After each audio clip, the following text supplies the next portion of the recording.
Хәерле көн, Татарстан. Безне шушы минутларда телевизор экраннары шакыручы һәрбер тамашачыга күтәренке кәеф, уңышлы эш көне теләп калабыз. Юлда булучыларга хәерле юллар. Бүген 14 гыйнвар. Сезне Тур эфир студиясында сәламлим мин, Айзилә Батырханова. Бу көнне тарих битләренә нинди истәлекле вакыйгалар язылган? Бергәләп барлык. 1929 елның 14 гыйнварында Мәскәү өлкәсе барлыкка килә. Аңарчы ул Мәскәү губерниясе исеме белән йөртелә. 1959 елның 14 гыйнварында СССРда турба үткәргеч гаскәрләр оеша. Әлеге махсус гаскәрләр кораллы көчләрнең ягулык майлау материаллар белән тәэмин итү, кыр магистраль турба үткәргечләрен җәелдерү һәм алар буенча кораллы көчләрнең складларына ягулык бирү һәм башка махсус бурычларны үтәү өчен барлыкка килә. Татарстан Республикасының истәлекле даталар һәм вакыйгалар календарына күз салсак, 2021 ел юбилейларга бай булачак. Әле күптән түгел, яңа елның 2нче көнендә күренекле әдәбият галиме, 21 гасырның әйдә баручы язучыларның берсе, шагыйрь Фәрит Яхин үзенең 60 яшьлек гомер бәйрәмен билгеләп үтте. Фәрит Яхин шәхесе безнең өчен укылмаган китап яисә җавабы табылмаган табышмак кебек. Ул зур һәм бик нечкә, шул ук вакытта катлаулы иҗат әһеле диләр аның турында замандашлары. Бүгенге тапшыруда без Фәрит Яхин шәхесе белән якыннан танышырбыз. Галим кешенең көне нәрсәдән башлана? Фән турында уйланудан. Галим кеше һәр вакыт меңнәрчә сорау тирәлегендә яши. Аларның һәрберсенә җавапны ерак гасырлардан, чыганаклардан эзләргә тырыша. Менә бик кызыклы шәхесләребез тарихта шактый күп. Татарның минем иң сокландырган шәхесе ул да булса Риза Фәхретдинов иде. Аның күңел сафлыгы, аның гомумән гадәтләре, язган әйберләре һәм инде хезмәтләре һәм аның белеме. Улар мине һәр вакыт сокландыра килделәр. Һәм мин аптырый идем, нигә безнең Казанда андый шәхес юк? Менә Оренбургта ул, Уфадан ул Риза Фәхретдинов. Әлмәт ягына минем якташ. Әмінә Казанда нишләп андый шәхес юк икән дип бик борчыла идем. Мин инде уйлыйм инде Мәрҗәнне, Каюм Насыйрларны яхшы беләм, аларны өйрәндем. Һәм менә көннәрдән бер көнне миңа былтыр Галимҗан Барудиның хезмәтләрен яңадан кайтып укырга туры килде. Аны чыгарган Резидә чыгарган аның хезмәтләрен җыеп Резидә Софиевна. Һәм шушы хезмәтләрне яңадан укыганда мин шаккаттым акылым киткән әйбер, аның күңел сафлыгы, аның белем дәрәҗәсе, аның гарәп фарсы телләрен, төрек телләрен өйрәтү, усулларын табулары һәм яңа усуллар белән сүзлекләр төзүләре, һәм ул мен төрле яклап белемле булуы, һәм аның чиста акыллы булуы, һәм аның әйтик Мөхәммәд пәйгамбәр турында язган хезмәтләре, пәйгамбәрләр белән бәйле язган хезмәтләре мин шаккаттырды, һәм безнең Казанда ул бит әле Мөхәммәдия мәдрәсәсендә оештырган шәхес. Менә шундый бик шәхесебез Галимҗан Баруди кебек шәхесләргә соклану әлбәттә кешене галим итә дип уйлыйм мин. Галимҗан Ибраһимов исемендәге Тел, әдәбият һәм сәнгать институтына Фәрит Яхин беренче тапкыр моннан 40 ел элек аспирант булып керә. Бүген исә ул татар әдәбиятының борынгы чорларыннан алып, бүгенгә кадәр эзлекле рәвештә өйрәнгән галим. Гарап графикасында дөнья күргән кулъязма яисә басылып чыккан хезмәтләрне тикшерүнең кыенлыгы һәркем аңлый дип уйлыйм. Ул исә әлеге авыр өлкәгә килеп, аны бүгенге укучыга китереп җиткерде. Аларга аны тулы, тирән мәгънәле шәрехләүләр белән ачып бирде. Тукай чирын өйрәнгәндә Фәрит Яхин турында әйтмичә булмый. Бөек татар шагыйренең иҗатын өйрәнә, аның шигъриятен анализлый ул. 1993 елдан алып 1999 елга кадәр Фәрит Яхин Казандагы Тукай музееның директоры була. Монда эшләгән елларында музейны яңарту, экспозицияларын үзгәртеп кору, яңа экспонатлар белән баету, музейда даими рәвештә Тукай укуларын уздыру, сынлы сәнгать күргәзмәләре, төрле кичәләр, күренекле әдәбият сәнгать әһелләре белән очрашулар оештыру кебек мәдәни эшләр башкара.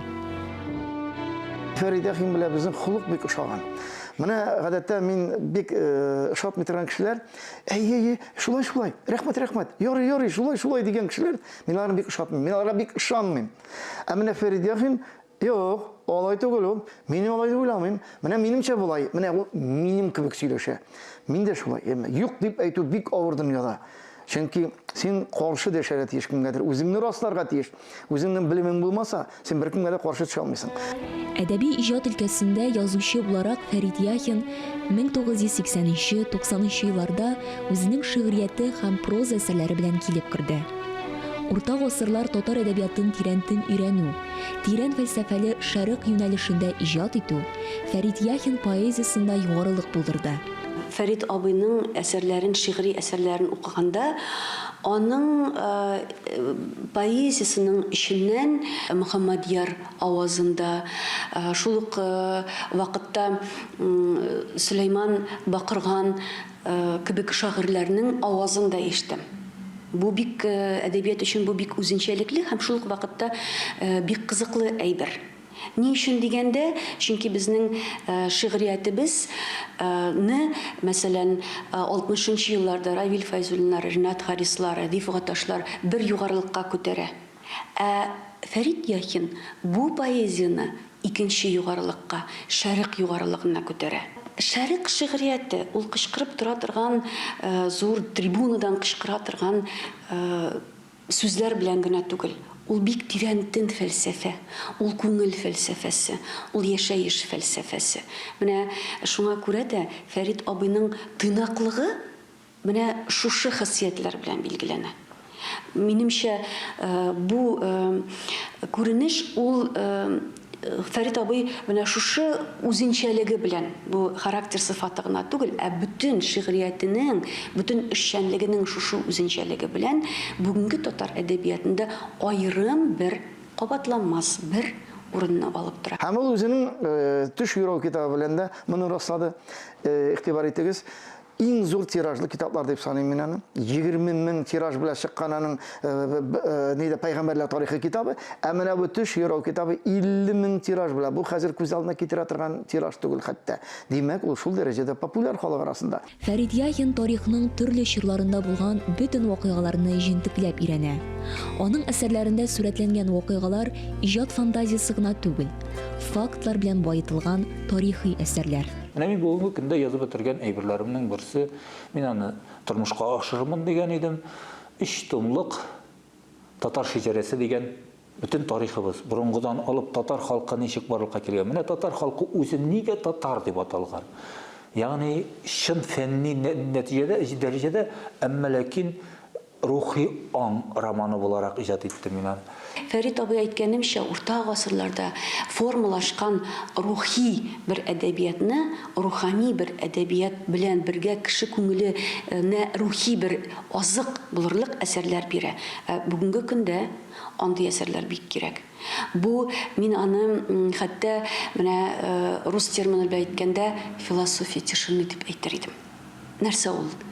Biz йөгерәбез, чабабыз, тормыш куабыз. Утырып, үзебез турында уйлар өчен вакыт юк.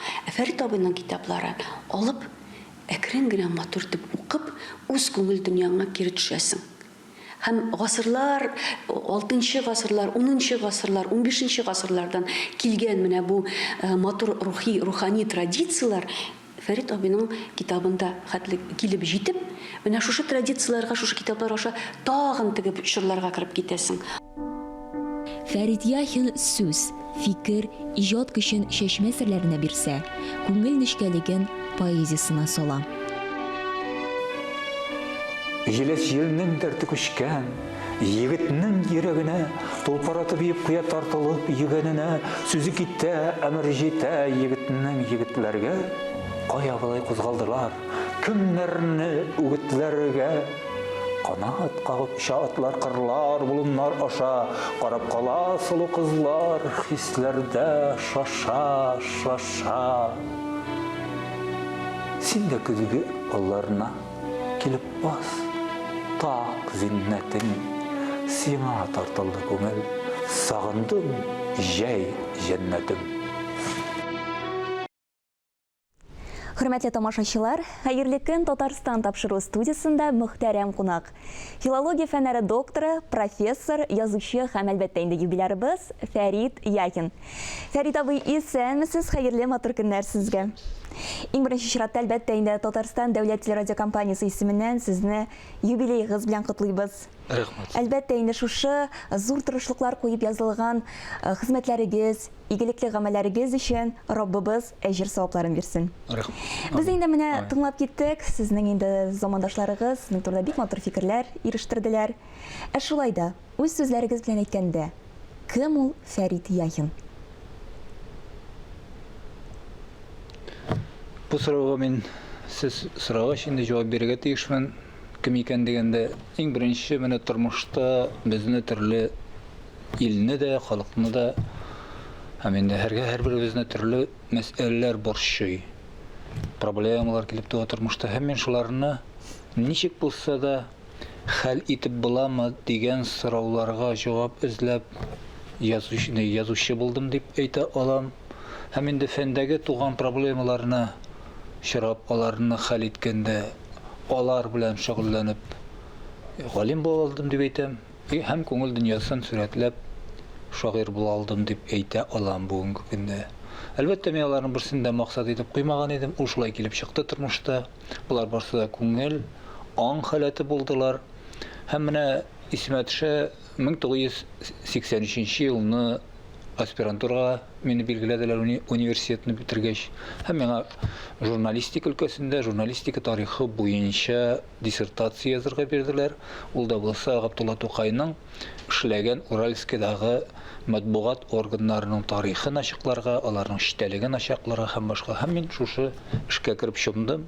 Ул вакытта миңа инде галимнәр бик нык ярдәм иттеләр, киңәш бирделәр, күрсәттеләр, ничек эшләргә, ничек өйрәттеләр. Ягъни инде юлга салып киттеләр һәм соңыннан ул минем монография булып басылып чыкты. 90-нчы елларда безнең республикада халкыбызда зур проблемага килеп туры килде, очрады. Безгә үзебезнең мирасыбызны кире кайтарырга кирәк иде. Безгә дини мирасыбызны кире кайтарырга кирәк иде. Һәм менә мин инде беренче булып хикәяләп күрсәттем пәйгамбәрләр тарихын һәм пәйгамбәрләрнең тарихларын. Әлбәттә, ул гади генә сурәтләү түгел иде. Дөрес, бүтән кешеләр дә пәйгамбәрләр тарихларын яздылар. Әмма дә ләкин миңа кирәк иде татар халкының менә ышанычлы булырлык, таянырлык ноктасын табарга өйрәтү. Ул әлбәттә иман иде. Һәм инде пәйгамбәрләрнең шушы иманны аңлатулары, аларның рухларының чисталыгы бездә. Шуңа күрә ул пәйгамбәрләр тарихы ул заманда бик зур әһәмияткә ия булды, халкыбыз аны бик яратты. Ул шәхесләрне, кешене үзен ирекле итү өчен шуңа юнәлдерелгән иде. Шуннан соң мин иман китабын яздым. Алар бер проекты чыктылар. Аннары 3 томда пәйгамбәрбез Мөхәммәд китабын яздым. Аның бөтен тарихларын, ничек ул менә үз халкы өчен хезмәт иткән, үз халкың өчен ничек хезмәт итәргә була.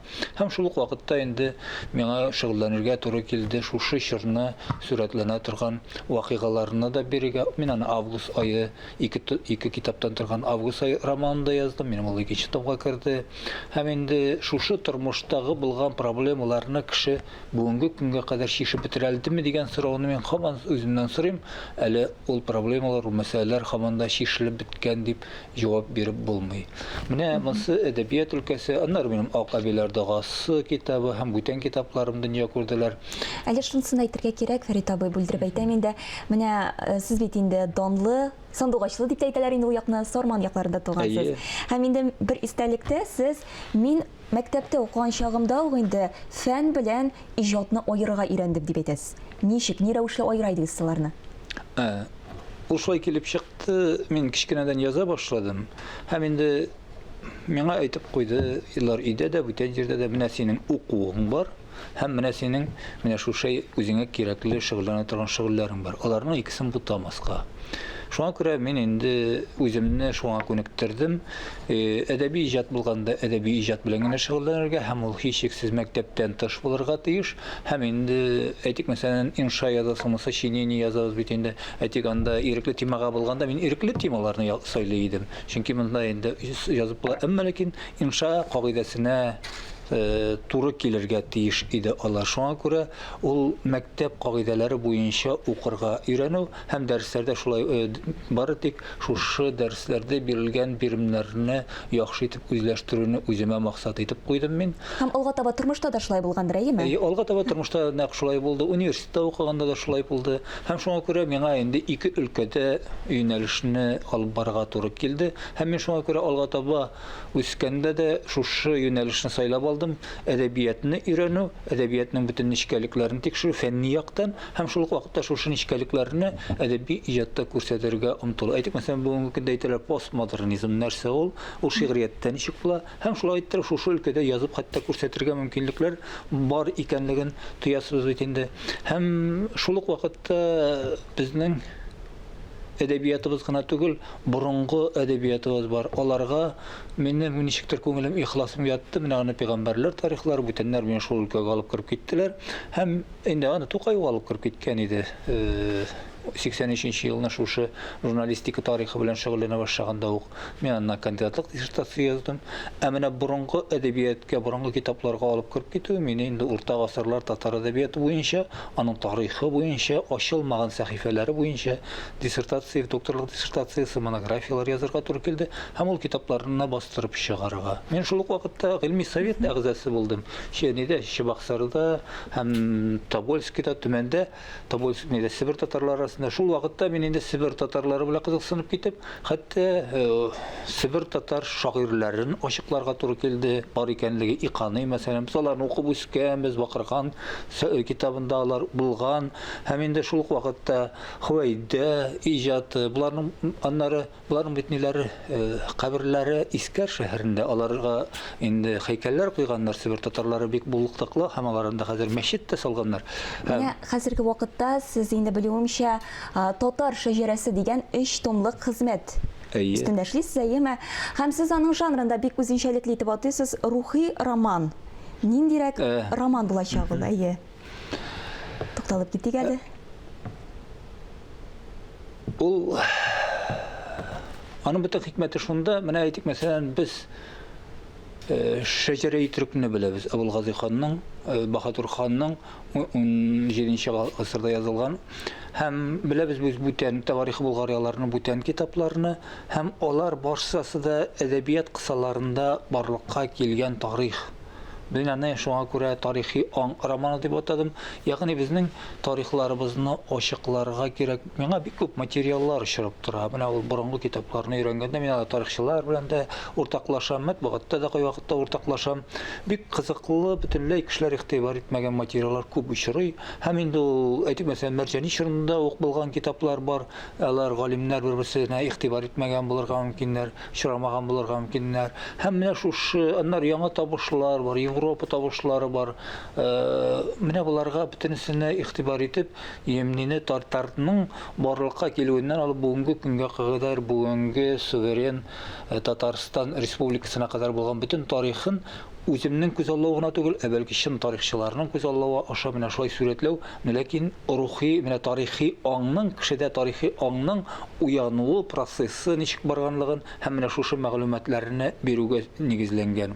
Ягъни анда инде төп сюжет линиясе бара, тарихның вакыйгаларын искә алып бару, ул публицистик планда, тарихи планда, фәнни планда булырга мөмкин төрле юнәлешләрдә. Һәм шул ук вакытта инде геройларның кайбер каршылыклы бүгенге проблемаларга туры килү. Бик көтәбез инде әлеге хезмәтне. Ул әлегә сез әле эшләү процессына дип аңладым.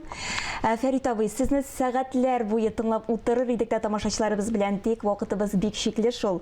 Бик зур рәхмәт сезгә шушындый. Үзегезгә бик зур рәхмәт игътибар биргәнегез өчен. Очрашу өчен. Менә шәхсемә игътибар биргән өчен бик зур рәхмәт сезгә. Уңышлар булсын. Яңа еллар куәтле булсын, котлы булсын. Алга таба да мондый матур очрашулар насыйп булсын. Рәхмәт. Бу тормышта һәрберебез үзенең тарихын яза. 2021 елның 14 гыйнвары һәр барчабызның тормыш китабында матур вакыйгалар белән истә калсын.